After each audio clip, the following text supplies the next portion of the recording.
When you first lose your vision, you're going to go through a lot of emotional changes, and you're going to wonder, why me? How did this happen? And if you'd have asked me what going blind was going to be like, I would have had no idea what the reality is. Football for a while was an escape for me. You're not thinking about, oh, I'm blind and I can't see this very well anymore. You're just invested into that experience and enjoying it fully.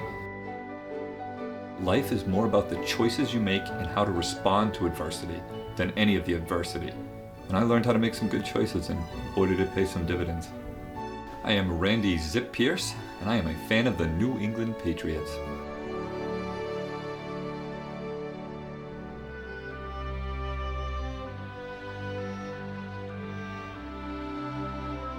I first became a fan in 1976. I was 10 years old, and I was talking with my dad about what team to be a fan for. And he said you have to be passionate or you don't care who wins, which is why I chose the Patriots. And I was there for every game, and I was there for every minute. I've never left early.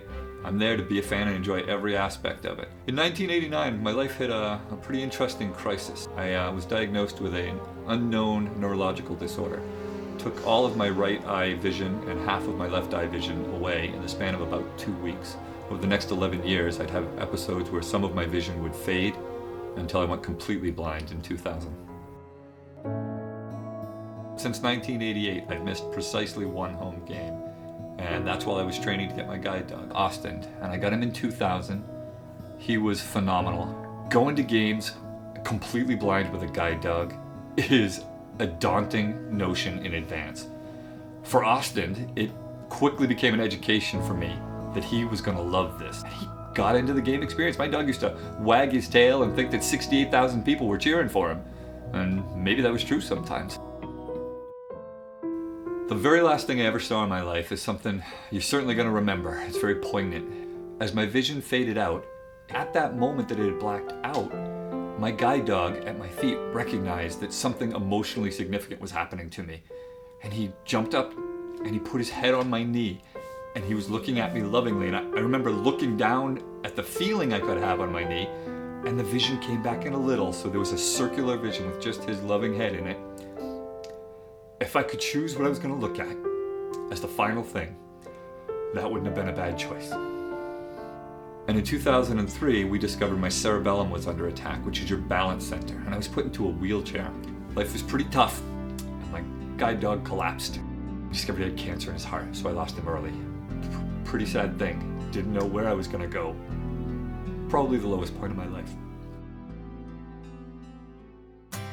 Come a long way since then, and I got this new boy, Quinn, the mighty Quinn. He's a fantastic guy, and we're a great team. Okay, buddy, hop up. Good boy. Who's a good boy? Let's go. Yeah, good corner. Hop up. Dogs just have a way of working into your heart if you're the kind of person who can appreciate them. And they've always been companions in my life. One of the fortunate parts of my fandom began in 1996 when a young linebacker named Tedy Bruschi came to the team. Tedy Bruschi is the heart of the New England Patriots. He's the passionate force that pulls them all together. His play on the field is what inspires them. He was a guy that sort of took notice of me when I was a rookie in training camp, and ever since then we've sort of developed a relationship. I really do consider Zip a friend through our relationship. We've constantly seen each other and the support that we've given each other. I called him my number one non-family member fan, you know. Tedy Bruschi had a stroke, and in his stroke, his trouble was seeing and walking.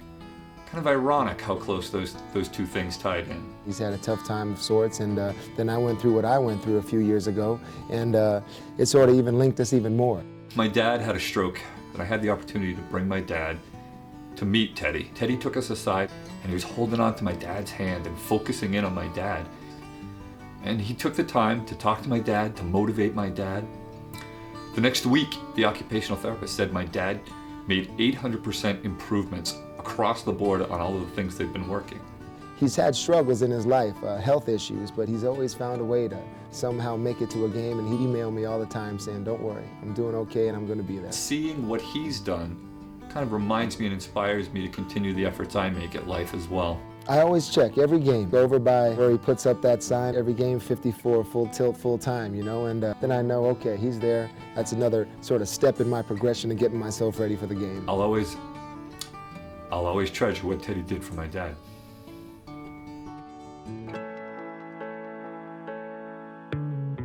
Zip is definitely one of the greatest Patriot fans of all time. His enthusiasm just ignites everyone. He was Fan of the Year in the year 2001 when the Patriots won the Super Bowl.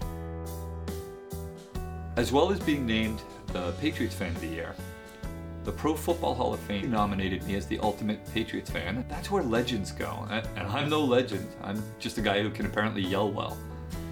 But there I am. He's not only a Patriots fan, but he's a football fan. He has done so much incredible work to inspire the love of the game in others. What other NFL fans should learn from Zip is about being with your team through thick and thin. No matter how many we win by or how many we lose by, he's always there and being supportive. I think everyone can sort of learn something from that.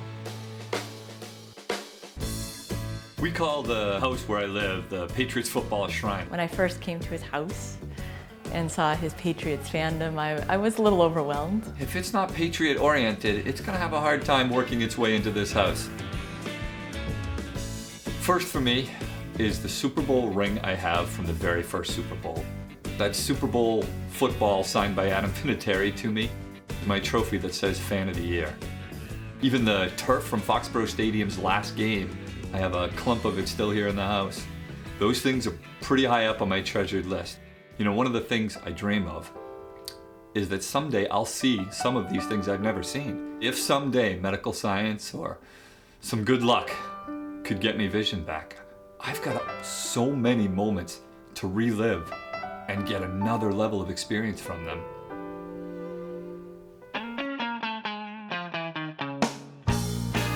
On game day, I wake up ridiculously early, dress up into all the Patriots regalia. Quinn knows the routine's gonna be a little different because I pick up his bandana. He'll dive his head through it because he's so eager. He knows it's a special day and he knows it's a day that means something to me. Then begins the process of cooking with a couple of rituals. I have to do it 5 real quick bursts, then 4 to give Tedy the magic, and then I give a lucky number 7. 2-3 hours before the game, the quote-unquote lots open, and everyone starts showing up. I make jambalaya ever since the Patriots won their first Super Bowl in New Orleans. Randy's always making his jambalaya, and they're gonna have other people bringing in other sorts of food. My home tailgate means I get to have all my friends right around me for the actual game. We start every game with a Jell-O shot toast. Go Pats! We crowd in, we fill my house with a lot of fun and laughter and feasting. It's a really good time. I mean, everyone's really good friends with each other. I put a radio earbud in and I listen to Gil and Gino on the radio, so it actually augments my game experience. I have the friends with me telling me what they're seeing. If there's a weird play or something, they'll ask me what I saw. We have a bell that people ring every time the Patriots score. We have training treats for these guy ducks. I'm training him to learn that Patriot touchdowns and field goals are a pretty good thing. We do a little raffle to help promote the charity donation bin.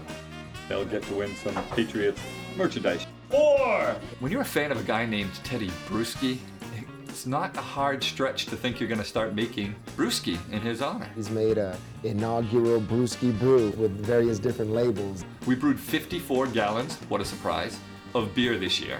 The 12th edition came out this year because it being my 12th year. Tedy stopped drinking in the late 90s, so we make a little bit of brewski brew root beer for him every year, for him and his kids.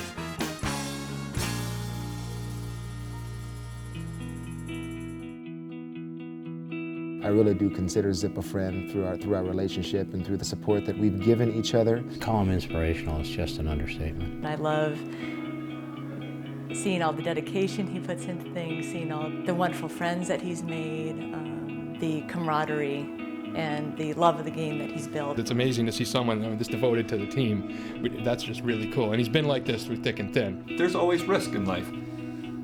That risk potential, you don't want to dwell on it, but you do want to dwell on making the most out of all of the present experiences. To have that relationship with him has really helped me grow as a person on how to treat everyone. It's almost like the Patriots' mantra in football, right? One game at a time. Savor this one game. Well, savor this one moment. Say goodbye like you mean it to the person that you're leaving. Say hello to them like you mean it. Life is about treasuring all the present experiences and the ones to come. And obviously you don't forget the past, but live now. Don't forget that.